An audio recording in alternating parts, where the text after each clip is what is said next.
proyecto de la guía se introducen los primeros componentes del sistema.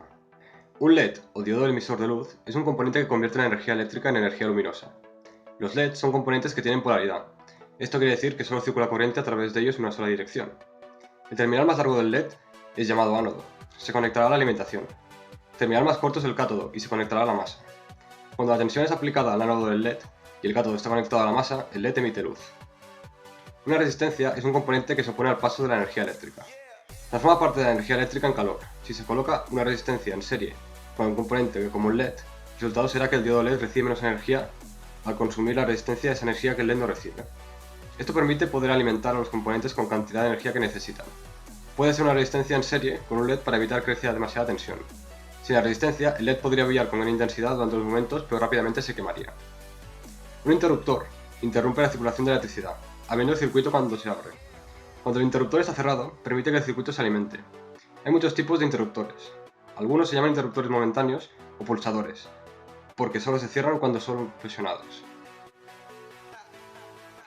Juntamente con estos tres componentes, pasamos a construir el primer circuito, donde podremos ver que una vez que pulsemos el interruptor, el LED emitirá luz gracias a que dejamos pasar la corriente a través del circuito. Ahora, con la ayuda de un interruptor más, la guía explica de manera práctica la diferencia entre un circuito en serie y en paralelo. Como se puede observar, para que se encienda el LED en el circuito en serie, es necesario que se mantengan pulsados ambos botones, mientras que en el circuito en paralelo, con solo pulsar uno de ellos, la corriente ya pasa por el LED. Para acabar el capítulo, se introduce de manera simplificada la ley de Ohm, que relaciona tensión, corriente y resistencia tal y como se muestra en pantalla.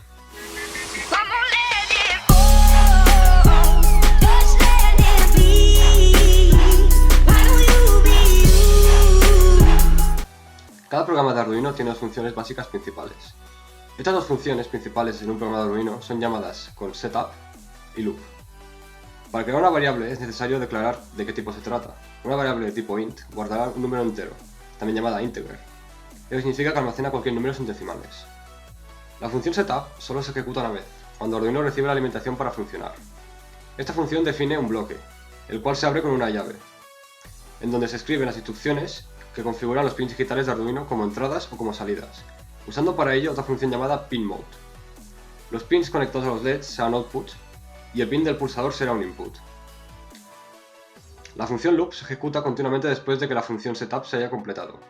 Para verificar el nivel de voltaje de una entrada digital se utiliza la función digital read, la cual comprueba el voltaje en el pin elegido. Un estamento if en programación compara dos cosas. Determina si la comparación es verdadera o falsa. Dependiendo de este resultado se lleva a cabo una acción u otra. Digital write es una instrucción que permite poner 5 voltios o 0 voltios en un pin de salida. Digital write tiene dos argumentos, el número del pin a controlar y qué valor se va a colocar en ese pin, high o low. El estamento if puede usar opcionalmente el componente else, que permite hacer otra cosa si la condición inicial no se cumple. La instrucción delay permite que Arduino deje de ejecutar cualquier cosa que está haciendo durante un periodo de tiempo. Dentro del argumento de la instrucción delay, se escribe un número en milisegundos que Arduino estará parado antes de ejecutar la siguiente parte del código.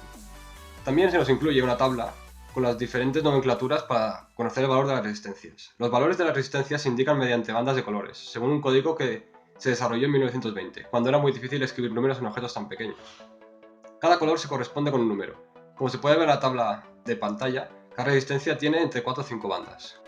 El proyecto en sí, como se puede observar, una vez encendido el circuito, el LED verde se activará. Una vez pulsemos el botón, este se apagará, intermitentemente se irán encendiendo los dos LEDs rojos.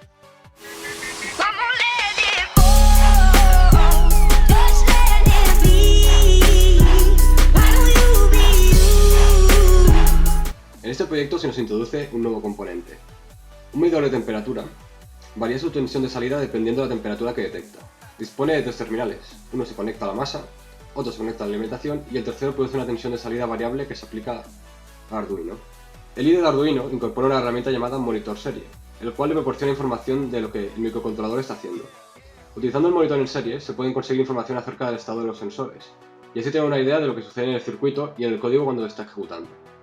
A nivel de software se introducen una serie de funciones nuevas. Serial.begin es un comando que permite una comunicación entre la tarjeta Arduino y el ordenador, de manera que pueda ver los valores que se leen en la ventana lógica de la pantalla de un PC. El argumento 9600 de la instrucción serial.begin establece una velocidad a la que Arduino se comunica con el ordenador, a 9600 bits por segundo. La siguiente instrucción, for, define algunos de los pins como salidas digitales dentro de un bucle. Algunos de estos pins ya se han usado con los LEDs del proyecto anterior. Ahora, en lugar de escribir cada instrucción pin mode por cada uno de estos pins, se utiliza la función for, la cual ejecuta un bucle definiendo las características de cada pin rápidamente. Se trata de una forma de ahorrar tiempo y líneas de código si es necesario definir las propiedades de muchos pins a la vez. Para poder leer la información del sensor se utiliza la instrucción analog read, la cual toma un argumento, de qué pin se va a tomar la información de lectura del sensor. La función serial print envía información desde Arduino al ordenador al que está conectado. Puede ver esa información en el monitor en serie. Si dentro del argumento de serial print escribe una palabra entre comillas, mostrará ese texto en el monitor serie tal y como está escrito. Si le da una variable como argumento, el monitor en serie mostrará el valor de esta variable. Luego, serial print ln. Este comando crea una nueva línea en el monitor de serie después de enviar el valor que se va a mostrar. De esta manera se pueden ver mejor los resultados de las medidas al mostrarse los datos en líneas independientes. El operador AND significa y en una sentencia lógica, equivale a la multiplicación. Se utiliza para verificar múltiples condiciones. Para finalizar, cogemos el valor de la temperatura de la sala en la cual nos encontremos como valor base. Entonces, una vez apliquemos calor al sensor, podremos observar que poco a poco los LEDs se van encendiendo en función del rango de valores en el cual hayamos fijado que se enciendan. Como se puede observar, una vez entrado en contacto directo con nuestro cuerpo, poco a poco los LEDs irán encendiendo, y una vez que quitemos este contacto, veremos que los LEDs se irán apagando nuevamente.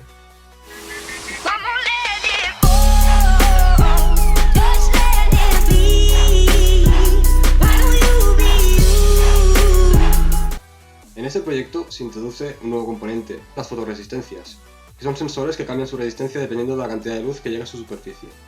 También se conoce con el nombre de fotocélulas o resistencias dependientes de la luz, LDR. Como se puede observar en el circuito, dependiendo de la cantidad de luz que reciben las fotoresistencias, va cambiando el color. Aunque no se vea muy claramente, se observa una variación entre azul, verde y morado.